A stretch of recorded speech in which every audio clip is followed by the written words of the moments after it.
Welcome to my channel. Please like, subscribe, and share. And also press that notification button so that you will know every time I upload a new video or I go live. Hey guys, it's Case and I'm back for another video. In this video, I'm going to be constructing a brand new necklace and I'm going to be using these beads that I purchased from Jewelry by BDK. And I did a bead haul on Jewelry by BDK earlier today. And if you have not seen that haul, I would recommend that you go back and see the haul.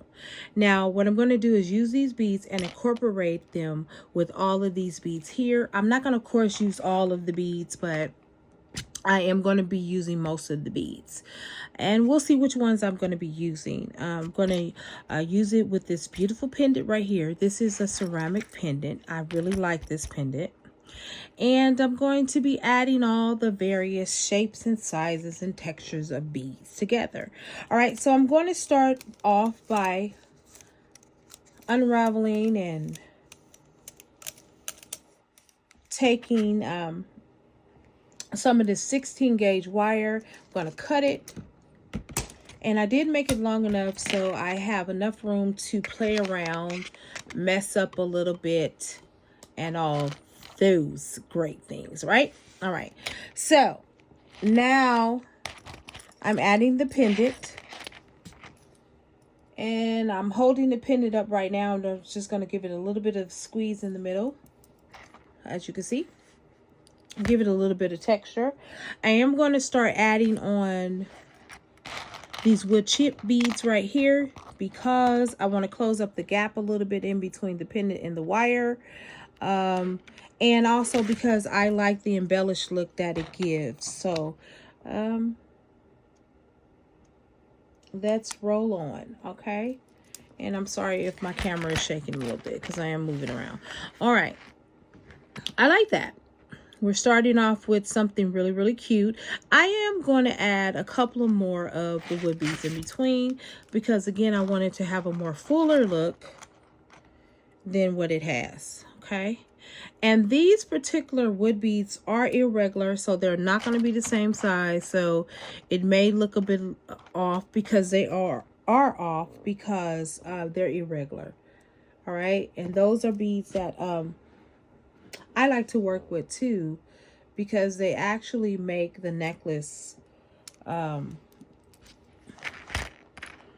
fuller, and I just love the way that it looks on the necklace. Okay, so now I am going to add on these spacer beads right here. Listen, I love these spacer beads, okay? They just bring such an embellishment to the necklace. Makes it stand out a little bit more. All right, so I am going to add on this wood bead here. And I pretty much know what my pattern is going to be, guys. So it may be a faster video than normal because I kind of know where my pattern is already.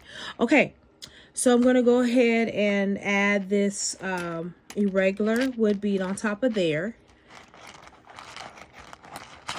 And I always want to get one that's kind of similar in size. Just similar in size. Doesn't mean it's going to be the size. It's just similar. Okay. All right, there we are. All right. Then I'm adding on these beautiful, and I call them psychedelic beads because they have all these different colors. So I just like the name. Not the actual name, but I just like the name. I'm naming them that. That's not what they're named in her shop. Alrighty. Now, I'm not going to add that on there because I want to do those gold beads periodically. So I want to do them like every, 5 beads or so. So now I am going to add a little bit of color in here, and which is going to be these yellow beads right here. And I'm going to do the same thing. I'm going to keep beading. And we're going to finish this journey together. And I always call beading a journey because you're actually on a journey. You're on a journey to make something beautiful. That's what you're on a journey to do. Okay. Now, I will go ahead and incorporate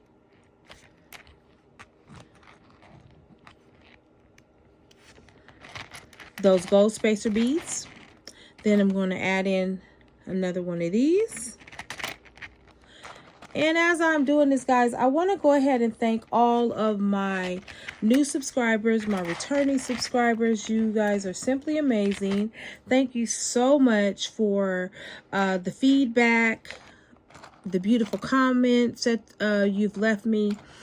And I am working on a video regarding wire wrapping necklace, because I did reach out to you all and I asked you, would you like to see the process?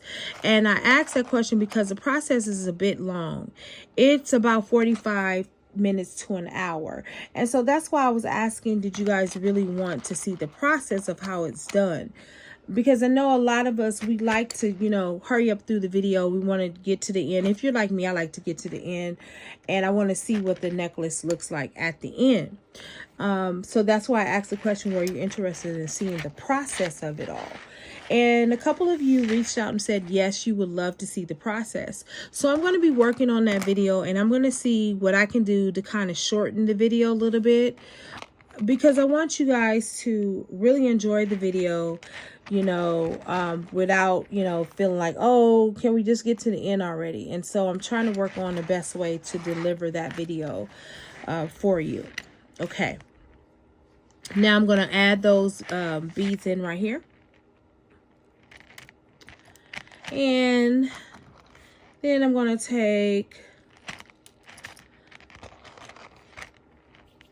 actually, I'm going to do the yellow beads. And hold on, because oftentimes I will double side the spacers on one end. Okay. And it really doesn't really matter if that really actually happens, because it just makes the necklace different. Like, oh, I meant to do it that way. You know, people don't know. They just like the way that you constructed the necklace, to be honest. Okay. All right, I'm going to add some more of these on here. Now, listen, let me tell you guys something. I am the singing jeweler. I will sing in my video. I don't mean to. It's just a part of me, and I always do. And I really actually can sing, but I like to goof around when I'm making stuff. I make up songs about random stuff that means nothing. That's just a part of my characteristic. All right, look at that. That's really, really beautiful. I love, love, love this. And as I told you, I already had the pattern down, so it's not really taking me that long to really go through the necklace, because I already have that pattern down. And you know, the pattern is the most difficult part. And I say that because, you know, you'll change how the necklace looks several times, right? Because you're not satisfied with how it looks.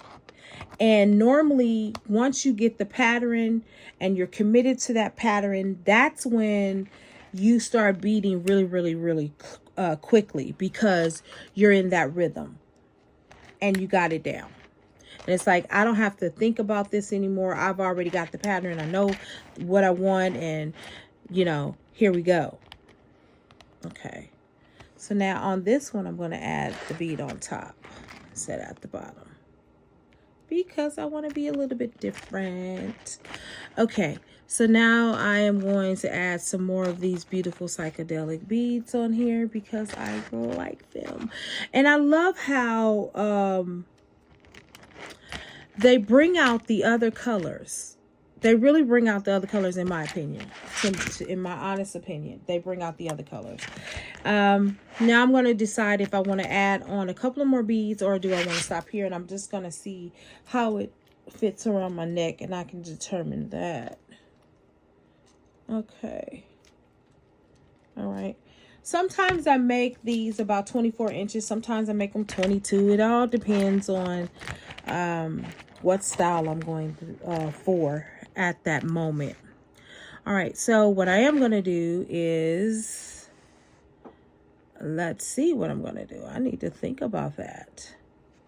1, 2, 3, 4, 5. Okay. I am going to think about it.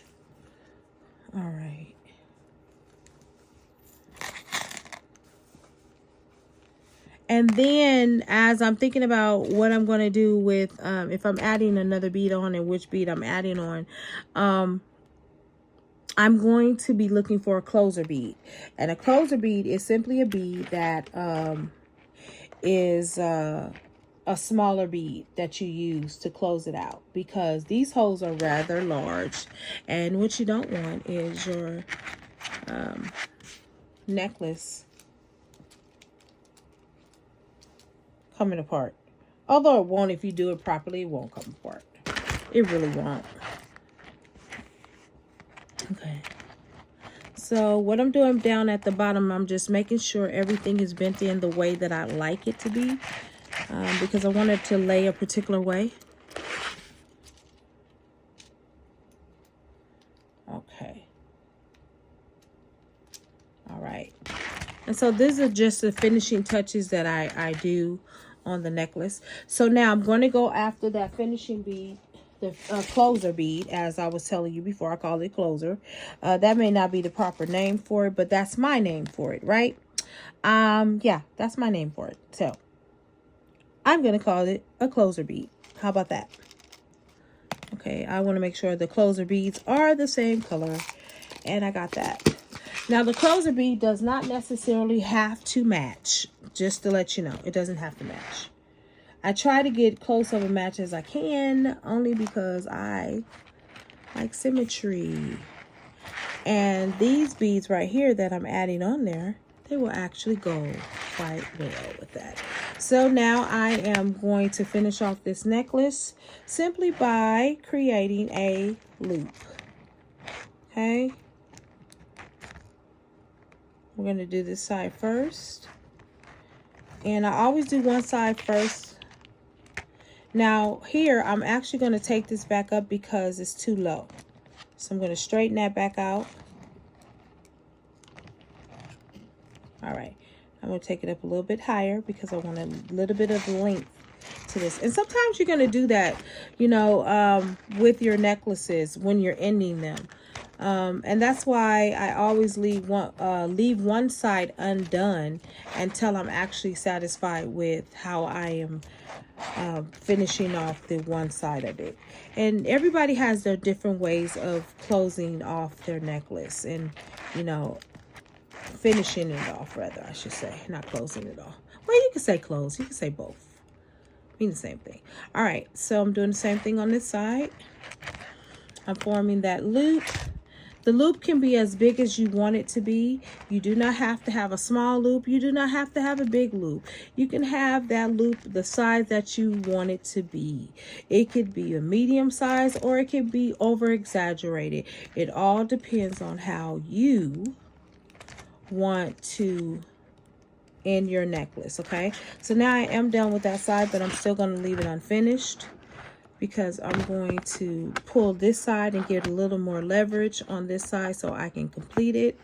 And then also, if there are any spaces that are left, it's just enough space where the beads can move around, because again, you don't want it so tight that you don't have any agility to it. You never want that. Okay, so I'm going to cut that off. Remember what I tell you guys all the time, cover your wire. You don't want to pop it in your eye. All right, so now I'm just finishing that off. I'm going to put that wire in there right quick. I'm going to pop that baby in there. We always pop it in there because we never want anybody to harm their fingers or their skin. Okay, we don't want that. That's not a good look. Okay. Now, see this one right here, I want to just show you this real quick. It got off track a little bit. So what I simply would do in this case is I would just unwrap it. Just unwrap it and take it back up to where it was actually on track. Right about there. And then I just simply go back in and wire wrap it some more. And I keep going. And then I get ready to finish that off. And then we're going to get a little bit of help with these flat nose. Just to pull it in, give it a little bit of leverage. Sometimes you need a little bit of leverage to complete it, okay? All right, this is done. And you will get better at doing these loops each time. I do them different each time because I just like to have an exaggerated look sometimes. Sometimes I just want to be an extra. I'm an extra type of girl sometimes. All right, so this is done. This took about, I don't know, maybe 10 to 15 minutes, but I was doing a lot of talking in the beginning, so it took about 12 minutes, I think. So I'm going to go ahead and add on the clasp. I might as well do it while I'm online. And I have the clasp right here before me. I'm just reaching over to another box over here.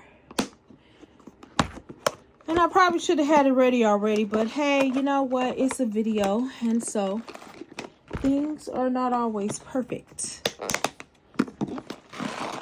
Alrighty. They're not always perfect. So we'll just take a little bit of extra time here and get that out of there. And as always, guys, I will take a picture to let you see the end result of the necklace. That's always the fun part. If you guys are interested in seeing other videos, let me know. Your feedback is most welcome.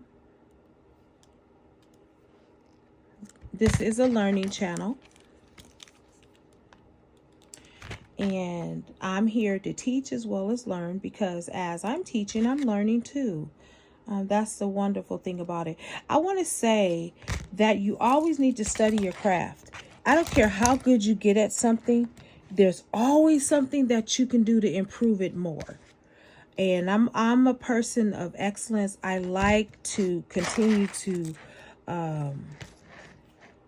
build on the craft that I have. I know God has given me this beautiful gift, but it's my job to steward it. And how do I steward it? I steward it by learning how to do other things that will embellish what I'm already doing. Now, this is the necklace. Again, I'm going to take a picture of it, place it inside the video, and let me know what you would have done differently. You know, we all have different styles. I just like the way that it looks. Doesn't mean that I'm going to keep it like this, but for the sake of the tutorial, I wanted to just give you a different way to add different color combinations, because we get so fixated on just working with one solid color or maybe two solid colors together, but we don't really explore on the wild side, which is adding different colors into our color scheme. All right, guys, thank you so much for watching my video. Again, if you have any comments or questions, please go ahead and leave them in the chat, and I will see you in the next video.